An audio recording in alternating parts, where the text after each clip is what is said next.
would like to start this third chapter of this series of documentaries called Suomelle with a gigantic thank you to all of the viewers for the interest shown toward my videos, with amazing and very interesting comments and emails that help this project to grow, learn and continue. By the way, the second episode, called The Unknown Ancient Origins of the Finnish and Estonian Languages, that to me is having a staggering and unexpected success, had the problem with the copyright of the music, and the video was restricted in Germany and cannot be played with cell phone, tablets and console. But I will fix this situation as soon as possible by re-editing it with a different sound. But let's start introducing the new chapter, that to me is one of the most shocking, due to the fact that what I will present can change the perception of reality radically to those that haven't heard yet about its topics. The historical events presented to us since a young age from the educational institution as the only truth about our origins as humans have been manipulated and distorted almost beyond recognition. Through re-edition of ancient texts with adjustment, various changes in calendars, burning entire libraries, and imposing surrealistic theories, a parasitic society behind the scene create the version of sick reality that we are currently experiencing in this world, with endless and useless wars, unsolvable poverty, and catastrophic environmental disaster that are leading us toward a very disturbing near future. It is a staged reality or an horrific fairy tale, the one that we are experiencing. And I won't lose any more time presenting this video, but I will start straight showing proof of this manipulation that brought us to forget how powerful the human species actually is, and to forget our true origins and past. A past when we were connected with our planet, nature and environment, a past without wars and famine, a past of freedom of expression. I take the occasion again to send a few words of support to the New Earth channel and their site megaliths.org for spreading hope and knowledge. And as I did with the other chapters of this series, I will use as source of the images and most of information their work. And at the end of this video, I will present two of their documentaries that will give credit to what I will show you in this episode. On the screen at this moment, you can see a compilation of books written by the Russian mathematician Anatoly Fomenko and the New Chronology project. By the way, you can order them for free. And at the bottom of this video, you have a link to their work on the web. In those books, you will find an enormous quantity of information about the chronological shift that I'm going to present you in the next few minutes. In the Middle Ages, if we were writing a date of a specific year, we would have used in front of it the letter I as synonymous of Jesus or Jesus, to make understand that a certain event have happened after Christ. On the screen you can see an example. Or the letter X, which was meaning Christos. So let's go check how this way of numbering the years was actually working in practice in that specific period of time. One of my passion is to collect maps of every kind. I have hundreds of them from all over the world, belonging to every period of time.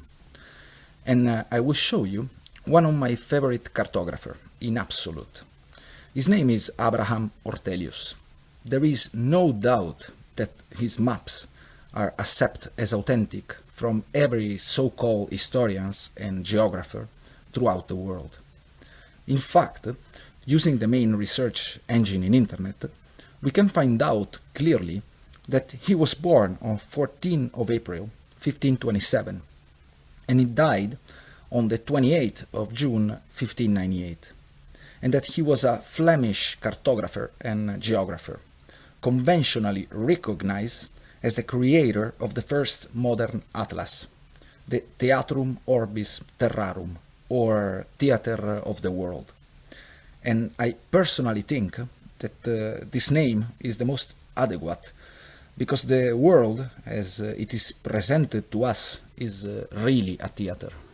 He is also believed to be the first person to imagine that the continents were joined together before drifting to their present position.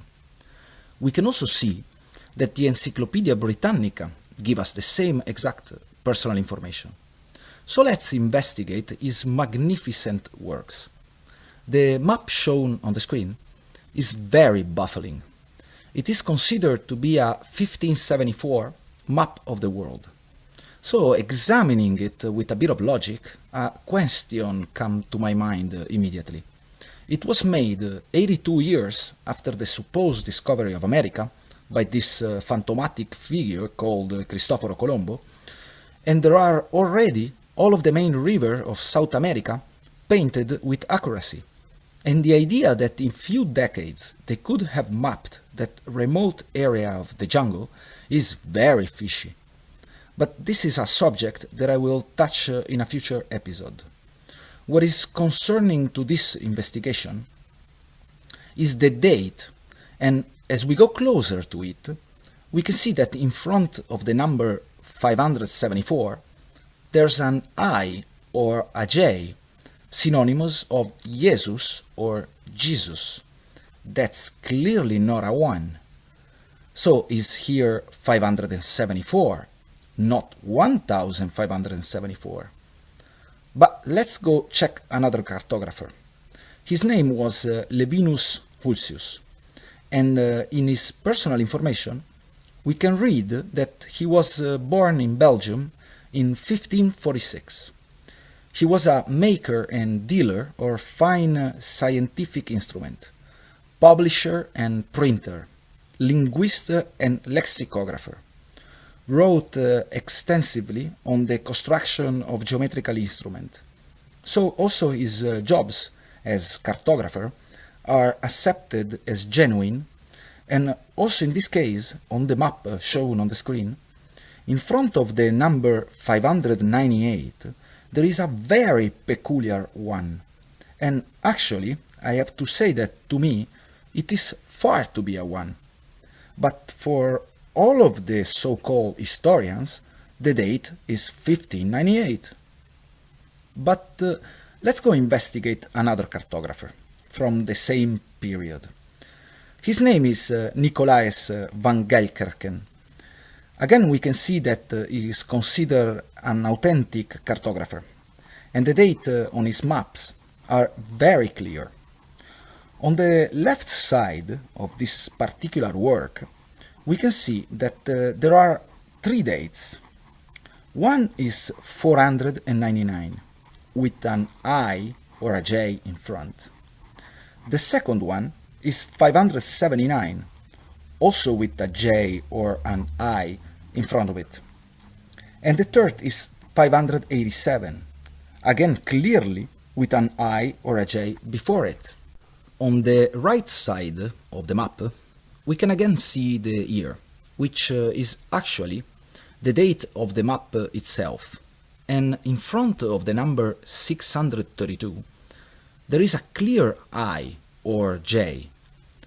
But in all of these 4 cases, the translation to official history books done by historians, that I or J are transformed into a 1. So at this point a question rises along. What is going on here? There's actually many centuries completely added to the real historical events.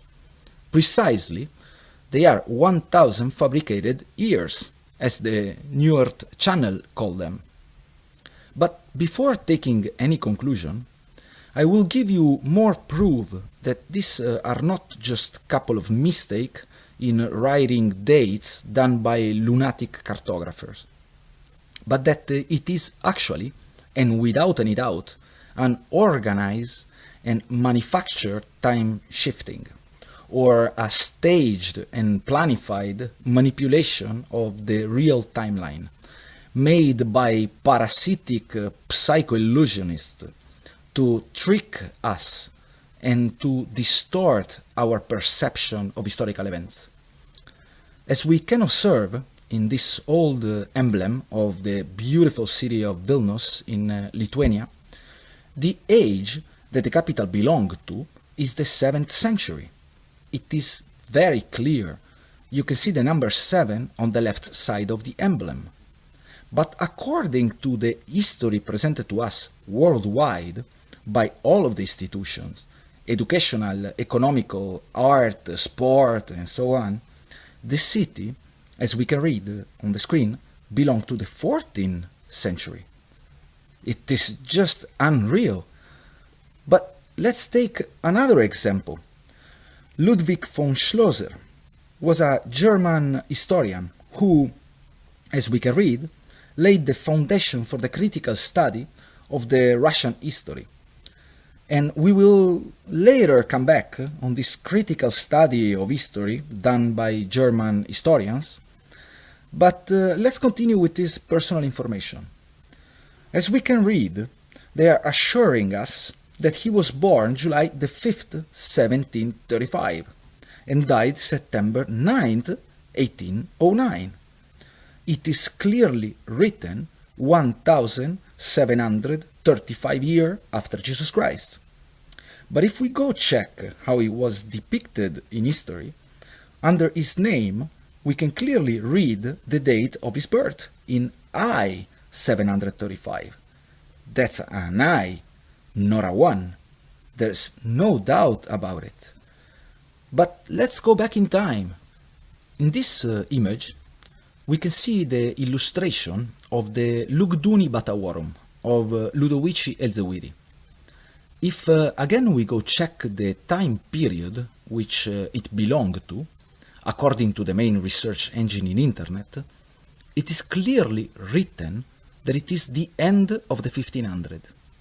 But if we go closer to the date represented in the previous image, we can clearly see that before the number 595, again there is the letter I of Jesus, not the number 1 of 1000.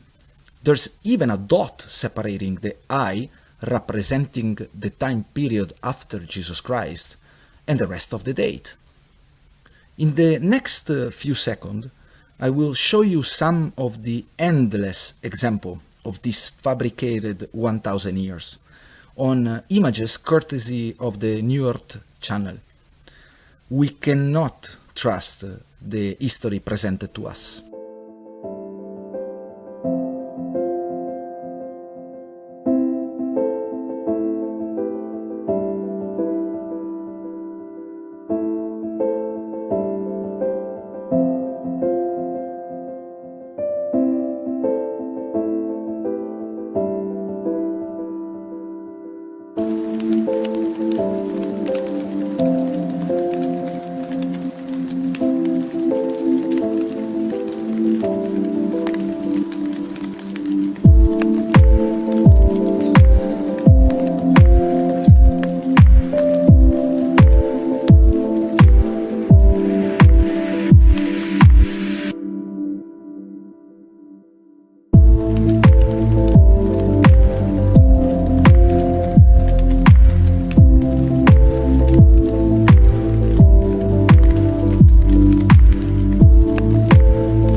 At this point, many questions arises.